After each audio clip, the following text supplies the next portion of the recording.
engaging and exciting to watch. It's what we call the 4 E's, for movie reviews and more and Hollywood film festivals.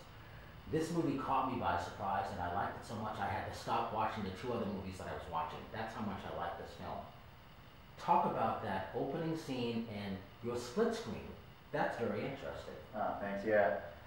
The split screen was a device I sort of came up with pretty early, because telling a story like this can fall quickly into romantic comedy, typical romantic comedy territory. I have no interest in making a typical romantic comedy. It's never really not the movies that I really like, but I love Woody Allen movies, and those to me don't seem like romantic comedies, at least the Hollywood style. They feel like movies about existential crises and people just going through life problems. It's more than just love or more than just romance. They're usually stuff about life and work and a bunch of different things, not just like finding the perfect mate, And that opening scene was meant to be one of those one long sort of follow shots.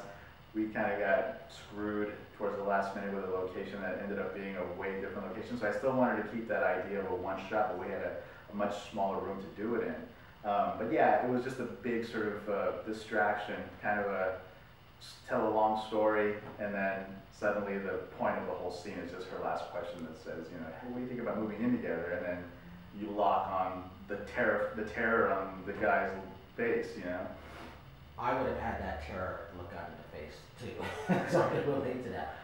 I thought this was well written also. It's about those relationships, and I love the different relationships with everybody. And I have to say, this is the first film that I said that the women were good to look at. I'm like, wow, I can see me in that relationship like that. I thought that was good. I've never thought that before. Talk about your casting. Casting was, look, for one of these kinds of movies, casting is key, right? I mean, it's dialogue. It's people talking and relating to each other.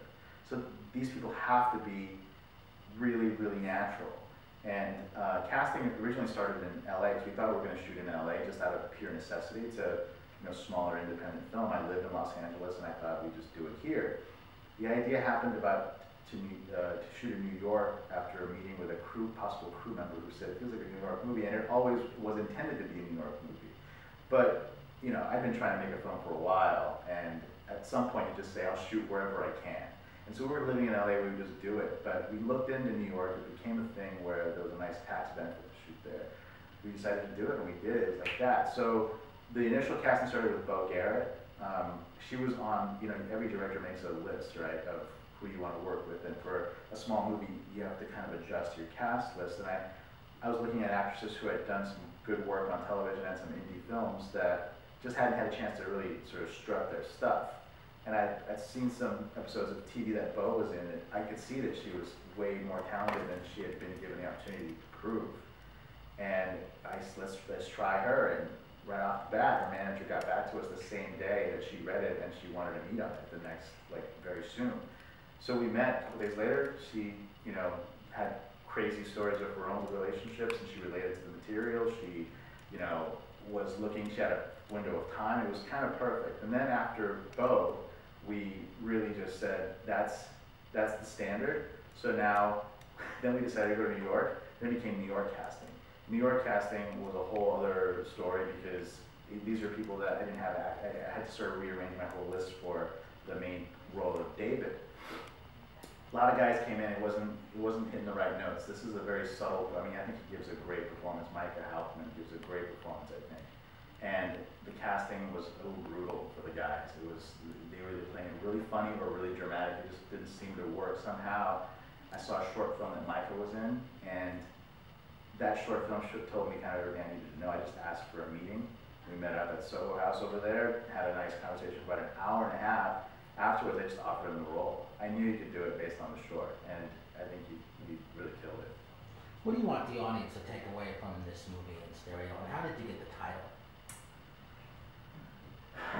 In the writing process, I started to notice, when you're making a movie like this, again, part goes back to the whole thing of trying to make it a little different than typical romance films, and I had this idea of people are often wrong about what they see or perceive when they're in something. Somebody has a different idea of what a thing is than another person is. and it's like a left and right type situation, or a duality. And I'm a big sort of music guy. I play music, I play the trumpet, and I play the drums. So I was living in Austin, Texas. Music was a big part of my, I guess, creative process for the film, and rhythm, and just tone, and all kinds of stuff. I kind of think musically a lot. And I thought, well, there's a way to blend a metaphor, an oral type of metaphor, into a visual language as well. So in stereo became the thing. I wrote a line at some point in the script that says, it's amazing what you pick up when you look at things in stereo, right? When you see things from a perspective that allows multiple kind of views or angles or I guess sounds even. There was the scene in the gallery where you walk in, the camera sort of tracks behind everybody. You get to meet everybody in the same place for the same purpose. They're there for that art gallery. I originally had it envisioned where you could hear conversations happening on the left side and the right side or whatever, and you can hear that some people's relationships, you think they are one thing, but you find out later that they're not. So it became a metaphor throughout the entire movie. So left and right became a thing too. Split screens became a thing, right? The left, I don't want to talk about too much of that stuff because it's just like boring filmmaker talk, but the left and right and the duality aspect of it kind of lended itself towards being able to work with the title in stereo. What made you want to become a filmmaker? I got into music, and that took me to Austin at a very crucial time. Austin, of course, had our godfathers in Austin are like Richard Linklater, Robert Rodriguez, Mike Judge. Quentin Tarantino was spending a lot of time in Austin at that time. And what made me want to be a filmmaker, I think, was falling in with a really creative crew of people. I was a musician. I met a bunch of writers, directors, and got curious about that world. I had a really nice circle of people that introduced me to interesting films, and I just somehow I saw a number of movies that just kind of spoke to me. A lot of them were these sort of foreign films or like late 60s, early 70s American films. And I just was captivated by the rhythms of these interesting movies, more so than when I grew up. I grew up in a small town. And I remember my first real experience with a movie was like watching A Few Good Men in the movie theater and just being mesmerized and wanting to know how did that feeling happen to me, not knowing how, just seeing, never before had a movie done that to me, maybe Jaws.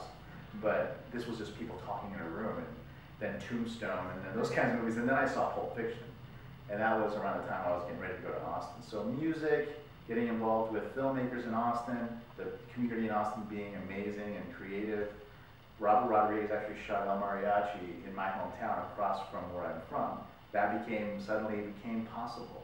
And I started to just try and mess around with short films, and people kind of told me, encouraged me that I was able to do it well, at least at that early young stage. They're really bad films, I have to go back and look at them. But being in a creative community like Austin, I think, is what really made me want to follow it. Advice for future filmmakers, and what's your Twitter and Facebook handle? Advice for future filmmakers is simple. I mean, now more than ever, is just go shoot something. Pick up a camera, grab your friends, write if you have to, or just make some stuff up, but shoot, because cameras are just so. There's my friend Sean Baker just made Tangerine on the iPhone, and I know Sean. He tends to make things more difficult on himself than he has to, but he swears that he absolutely had to make that movie on his iPhone. I don't know why. He can probably get people to help him out with his films, but you can do that, and you can end up going to a film festival. It's innovating. It's all that crazy stuff. So just do it and get it out there in whatever method there is. There's so many more there's so many more distribution methods out there. So just go play around, tinker around. It's easier now. Cameras are digital. Laptops, you can edit a whole movie on a laptop on a plane. I've done it myself now lately, and so just start doing it, because you've got a lot of bad writing and a lot of bad filmmaking in your system. You gotta get that out fast, and then you'll just get better. And how did they reach you? Twitter? My Twitter is @in_stereo, and the Twitter for the film is @instereomovie, and the Facebook for the film is @instereomovie. I mean, Facebook is just instereomovie. Thank you. Thank you.